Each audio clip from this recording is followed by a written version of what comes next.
Hi ಎಲ್ಲೋ ಎಲ್ರಿಗೂ happy new year. ಎಲ್ರಿಗೂ ಹೊಸ ವರ್ಷದ ಆರ್ಥಿಕ ಶುಭಾಶಯಗಳು.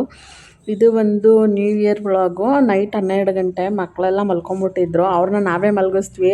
ಸುಮ್ಮನೆ ನಮಗೆ ಇದು ಮಾಡ್ತಾಯಿದ್ರು, ಹಿಂಸೆ ಕೊಡ್ತಾಯಿದ್ರು. ಇನ್ನು ಮಲ್ಕೊಂಡು ಬೆಳಗ್ಗೆ ಬೇಗ ಎದ್ದೇಳಬೇಕಾಗಿತ್ತು. ಸೊ ಹಾಗಾಗಿ ಅವ್ರನ್ನ ಮಲಗಿಸ್ಬಿಟ್ವಿ. ಬೇಗ ಬೆಳಗ್ಗೆ 5 ಗಂಟೆಗೆ ಎದ್ದು ರೆಡಿ ಆಗಬೇಕಿತ್ತು. ಸೊ ಹಾಗಾಗಿ ಅವ್ರನ್ನ ಮಲಗಿಸ್ಬಿಟ್ಟು ನಾವು ಮಾತ್ರನೇ ಕೇಕ್ ಕಟ್ ಮಾಡ್ತಾಯಿದ್ದೀವಿ. ವೀಡಿಯೋಗ್ರಾಫರ್ ಬಂದು ನನ್ನ ಹಸ್ಬೆಂಡು ಮತ್ತು ನನ್ನ ತಂಗಿ ಹಸ್ಬೆಂಡು, ಅವರೇ ವೀಡಿಯೋಗ್ರಾಫರ್ಸು.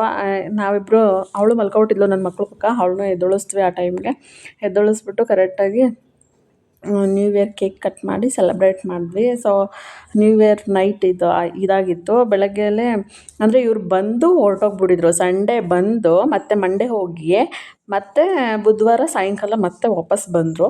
ಸೊ ಹಾಗಾಗಿ ನ್ಯೂ ಇಯರ್ ಸೆಲೆಬ್ರೇಟ್ ಇವ್ರ ಜೊತೆನೇ ಆಯಿತು. ಮತ್ತು ಬೆಳಗ್ಗೆ ಎಲ್ಲ ರೆಡಿ ಆಗಿಬಿಟ್ಟು ಇನ್ನು ನಾವು ಹೊರಟಿದ್ದು ಬಂದು ನಂದಿ ಹಿಲ್ಸ್ಗೆ. ನಾವು ಇದು ಮೊದಲೇ ಗೆಸ್ ಇತ್ತು, ನಾವು ಆವಾಗಲೇ ಹೋಗಬೇಕು ಅಂತಿದ್ವಿ. ಸೊ ಇದು ನ್ಯೂ ಇಯರ್ಗೆ ಆಗಿದೆ. ನ್ಯೂ ಇಯರ್ಗೆ ಹೋಗಬೇಕು ಅಂತ ಫಿಕ್ಸ್ ಮಾಡ್ಕೊಂಡ್ವಿ. ನಂದಿ ಹಿಲ್ಸಿಗೆ ಹೋಗಬೇಕಾಗಿತ್ತು. ಇದು ಬಂದು ಏರ್ಪೋರ್ಟ್ ರೋಡು, ಏರ್ಪೋರ್ಟ್ ಹತ್ರನೇ ಹೋಗ್ತಾಯಿದ್ವಿ. ಸೊ ಹಾಗಾಗಿ ಅದು ಹಾಗೆ ಒಂದು ಕ್ಲಿಪ್ಪಿಂಗ್ ಇರಲಿ ಅಂತ ತಗೊಂಡು ನಾವು ಹೋಗಿ ಒಂದು 9:30 ಆಗ್ತಿದೆ. ಆದರೂ ಕೂಡ ನೋಡಿ ಇಲ್ಲೇ ಇಷ್ಟು ಒಂಥರ ಮಂಜು ಥರ ಇದಾಗಿದೆ, ತುಂಬ ಕ್ಲೌಡ್ ಇದೆ. ಅಲ್ಲಿ ಹೋದ್ವಿ, ಇವರು ಹೋಗಿರಲಿಲ್ಲ, ನಾವು ಫಸ್ಟ್ ಟೈಮು ನಾವು ಹೋಗ್ತಾ ಇರೋದು ನಂದಿ ಹಿಲ್ಸಿಗೆ. ಸೊ ಬೆಟ್ಟ ನೋಡಿ ಅಲ್ಲಿ ನಿಮ್ಗೆ ಕಾಣ್ತಿರ್ಬೇಕು ಅಂತ ಅಂದ್ಕೊತೀನಿ. ಹೋಗ್ಬೇಕಾದ್ರೇ ಈ ಥರ ಮಂಜು ಸ್ವಲ್ಪ ಇತ್ತು. 11 ಗಂಟೆ ಆದ್ರೂ ಸಖತ್ತಾಗಿತ್ತು ಅಲ್ಲಿ ಮಾತ್ರ ವೆದರು ನೋಡೋದಕ್ಕೆ. ಅದಾದಮೇಲೆ ಇಲ್ಲೆಲ್ಲ ಇಳ್ಕೊಂಡ್ವಿ. ಫುಲ್ಲು ಇಲ್ಲಿಂದ ನಿಲ್ಸೋದಕ್ಕೆ ಸ್ಟಾರ್ಟ್ ಮಾಡಿದ್ದಾರೆ. ನಾವು ನಾಷ್ಟ ಏನೂ ಮಾಡಿರಲಿಲ್ಲ. ನಾನು ಮಾಡ್ತೀನಿ ಪಲಾವ್ ಅಂತ ಹೇಳಿದೆ, ಇವರೇ ಬೇಡ ಅಂತ ಹೇಳಿದ್ರು. ಅಲ್ಲೇ ಎಲ್ಲರೂ ತಿನ್ಕೊಳ್ಳೋಣ, ಬೇಗ ಹೊರಟ್ಬಿಡೋಣ ಅಂತ ಹೇಳ್ಬಿಟ್ಟು ಇನ್ನು ಎಲ್ಲರೂ ಹೋದ್ವಿ. ನಾಷ್ಟಕ್ಕೆ ಹೋದ್ವಿ, ನಾಷ್ಟ ಮಾಡ್ಕೊಂಡ್ವಿ. ನಮ್ಮ ಮನೆಯವ್ರಿಗೆ ಫಸ್ಟ್ ದೋಸೆ ತಂದುಕೊಟ್ರು. ವಿಡಿಯೋ ಎಲ್ಲ ಮಾಡ್ಕೊಬೇಡ ಕಣ್ಣೆಸ್ರಾಗುತ್ತೆ ಅಂತ ಅವರು ಕಿಚಾಯಿಸ್ತಾಯಿದ್ರು ಆಗಲೇ. ಹಾಗೆ ಎಲ್ಲರೂ ದೋಸೆ ತೊಗೊಂಡು ತಿಂದ್ಕೊಂಡು ಇನ್ನು ಹೊರಟ್ವಿ. ನೋಡಿ ಇಲ್ಲಿ ನಿಲ್ಸಿದ್ದಾರೆ ನೋಡಿ, ಕ್ಯೂ ಇದೇ ಥರನೇ ಸೇಮ್ ಅರ್ಧದವರೆಗೂ ನಿಲ್ಸಿದ್ದಾರೆ. ಅಂದರೆ ಅಲ್ಲಿ ಪಾರ್ಕಿಂಗ್ ಜಾಗ ಸ್ವಲ್ಪ ಕಡಿಮೆ. ಸೊ ಹಾಗಾಗಿ ಏನು ಮಾಡಿದ್ದಾರೆ, ಸ್ವಲ್ಪ ವೆಹಿಕಲ್ಸ್ನ ಬಿಟ್ಟರೆ ಇನ್ನು ಸ್ವಲ್ಪ ವೆಹಿಕಲ್ಸು, ಆ ವೆಹಿಕಲ್ಸ್ ಎಲ್ಲ ಆಚೆಗಡೆ ಬಂದಾದಮೇಲೆ ಈ ವೆಹಿಕಲ್ಸ್ನ ಬಿಡ್ತಾರೆ. ಸೊ ಹಾಗಾಗಿ ಈ ಥರ ಕ್ಯೂ ನಿಲ್ಸಿದ್ದಾರೆ. ನನ್ನ ಗಂಡ ಮತ್ತು ನನ್ನ ತಂಗಿ ಇದ್ದರೆ ಜೋಕ್ಸ್ ಅಂತೂ ಸಿಕ್ಕಾಪಟ್ಟೆ ಮಾಡ್ತಿರ್ತಾರೆ. ನನಗಂತೂ ನಕ್ಕಿ ಸಿಕ್ಕಾಪಟ್ಟೆ ಸುಸ್ತಾಯಿತು. ಎಷ್ಟೇ ಇದು ಮಾಡಿದ್ರೂ ಏನಾದರೂ ರೇಗಿಸಿ ಇಬ್ಬರು ಚುಡಾಯಿಸ್ತಾನೆ ಇರ್ತಾರೆ. ಹಂಗೆ ನಕ್ಕಿ ಅವರಿಬ್ಬರೇ ಕಿತ್ತಾಡ್ತಿರ್ತಾರೆ. ಆಮೇಲೆ ಮತ್ತೆ ಕಿತ್ತಾಡೋದು ಮತ್ತು ನಗೋದು, ಇದೇ ಥರನೇ ಆಯ್ತಾಯಿತ್ತು. ಇಲ್ಲೂ ಅಷ್ಟೇ ನೋಡಿ, ನಗ್ತಾ ಇದ್ದಾರೆ ನೋಡಿ. ಲಾಸ್ಟಲ್ಲಿ ಏನಂತಾಳೆ ಅಂತ ನೋಡ್ಕೊಳ್ಳಿ. ಹಂಗೆ ಅಲ್ಲಿ ಈಗಲ್ ಇತ್ತು. ಈಗಲ್ ನಾನು ರಿಯಲಿ ಈಗಲ್ ಬಂದಿದೆ ಅಂತ ಹೇಳಿದ್ರೆ ಅವ್ರ ಶರ್ಟ್ ಮೇಲಿದೆ ನೋಡ್ಕೊಳ್ಳಿ, ಹಿಂಗೆ ತೋರಿಸ್ತಾಳೆ.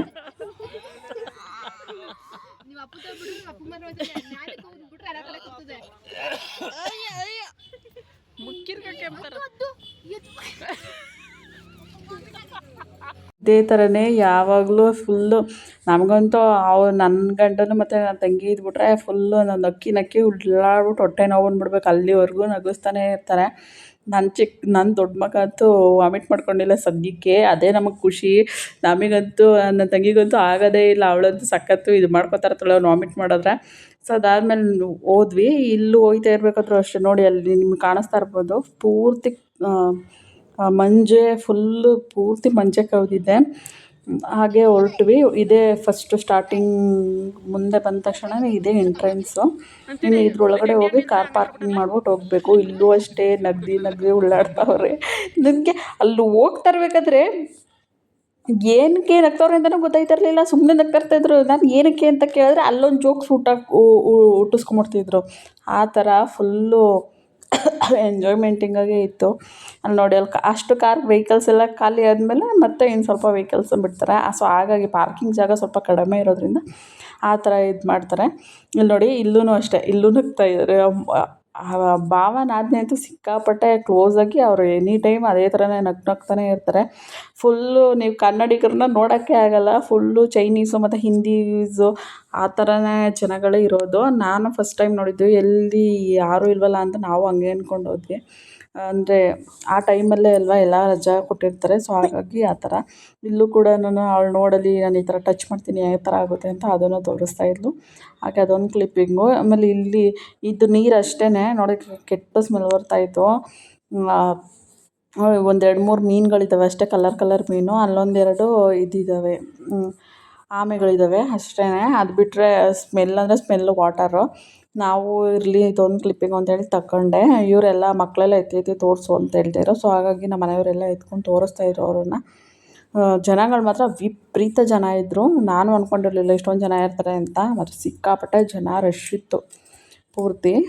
ನಾವು ಒಂದು 2 ಪ್ಲೇಸಿಗೆ ಮಾತ್ರ ಹತ್ತು ಇಳಿಯೋದಕ್ಕೆ ಆಗ್ದಿರ ದೇವಸ್ಥಾನದ ಕಡೆ ಮಾತ್ರನೇ ಹೋಗಿ ಬಂದ್ವಿ. ಅದಾದಮೇಲೆ ಇನ್ನೊಂದು ಸೈಡ್ ಹೋಗ್ತಾ ಇದ್ವಿ, ಅದು ತುಂಬಾ ಹತ್ಬೇಕಾಗಿತ್ತು. ಸೊ ಹಾಗಾಗಿ ಹೋಗೋಕ್ಕಾಗಿಲ್ಲ. ಇದ್ದು ನೋಡಿ ನಿಮ್ಗೆ ಗೊತ್ತಾಗ್ತಿರ್ಬೋದು, ಇವಾಗ ಒಂದು 12 ಗಂಟೆ ಆಗಿರ್ಬೋದು.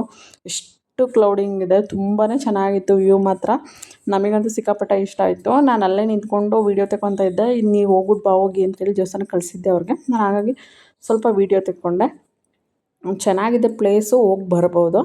ಅದಾದಮೇಲೆ ಇಲ್ಲಿ ಬಂದ್ವಿ. ನೆಟ್ವರ್ಕ್ ಅಂತೂ ಸಿಗೋದೇ ಇಲ್ಲ. ಜಿಯೋ, ಏರ್ಟೆಲ್ ಯಾವುದೂ ಕೂಡ ಸಿಗೋಲ್ಲ. ಅದಾದಮೇಲೆ ಅಲ್ಲಿ ಸ್ವಲ್ಪ ಸ್ನ್ಯಾಕ್ಸ್ ತಿಂದುಬಿಟ್ಟು ಇನ್ನು ಹೊರಟ್ವಿ. ಇನ್ನು ನಾವು ಈಶಾಗೆ ಹೋಗೋಣ ಅಂದ್ಕೊಂಡಿದ್ವಿ, ಅಲ್ಲಿಗೆ ಹೋಗೋದಕ್ಕಾಗಿಲ್ಲ. ಸೊ ಹಾಗಾಗಿ ನೆಕ್ಸ್ಟ್ ನಾವು ಹೊರಟಿದ್ದೆ ಬಂದು ಅಲ್ಲೇ ಒಂದು 2-3 ಫೋಟೋ ಕ್ಲಿಪ್ಪಿಂಗ್ ತಗೊಂಡ್ವಿ. ಆವಾಗಲೂ ಅಷ್ಟೇ ಫೋಟೋ ತೆಕ್ಕೋಬೇಕಾದ್ರೆ ನೀವು ಯಾರೂ ಕೂಡ ಸುಮ್ಮನೆಗಿರಲ್ಲ, ರೇಗಿಸ್ತಾನೆ ಇರ್ತಾರೆ. ನಕ್ಕು ಉಳ್ಳೋಗ್ಬೇಕಾಗಿತ್ತು, ಆ ಥರ ನಕ್ಕಿಸ್ತಾಯಿದ್ರು. ಸೊ ಫೋಟೋಗಳೆಲ್ಲ ತೆಕ್ಕೊಂಡಾದ್ಮೇಲೆ ಮನೆಗೆ ಹೊರಟ್ವಿ. ಅಂದರೆ ಮಧ್ಯದಲ್ಲೇ ಅಲ್ಲೂ ಕೂಡ ಊಟ ಮುಗಿಸ್ಕೊಂಡಾದ್ಮೇಲೆ ಇದು ನೈಟ್ ಡಿನ್ನರಿಗೆ ಏನು ಮಾಡೋಣ ಅಂತಂದರೆ, ನನ್ನ ತಂಗಿ ನಮ್ಮ ಮನೆಗೆ ಬಂದಾಗೆಲ್ಲ ಮಶ್ರೂಮ್ ಬಿರಿಯಾನಿನೇ ಜಾಸ್ತಿ ಕೇಳೋದು. ಮಶ್ರೂಮ್ಸ್ ಜೊತೆ ಇವತ್ತು ಸ್ವಲ್ಪ ವೆಜಿಟೇಬಲ್ಸ್ನ ಆ್ಯಡ್ ಮಾಡಿದ್ದೀವಿ. ಯಾವಾಗಲೂ ನನ್ನ ತಂಗಿ ಕುಕ್ ಮಾಡ್ತಾನೆ ಇರ್ತಾಳೆ. ಅವಳೇ ಮಶ್ರೂಮ್ ಬಿರಿಯಾನಿ ಮಾಡ್ತೀನಿ ಅಂತ ಹೇಳಿದ್ರು. ನಾನು ಹಚ್ಚಿ ಎಲ್ಲ ಮಾಡಿಕೊಟ್ಟೆ.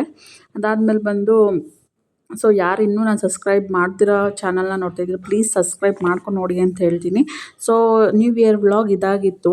ನನ್ನ ಮಕ್ಕಳಂತೂ ಫುಲ್ಲು ಯಾವಾಗಲೂ ಕಿತ್ತಾಡ್ತಾನೆ ಇರ್ತಾರೆ, ಅದೇ ಥರ ಕಿತ್ತಾಡ್ತಾ ಇದ್ದಾರೆ ನೋಡಿ.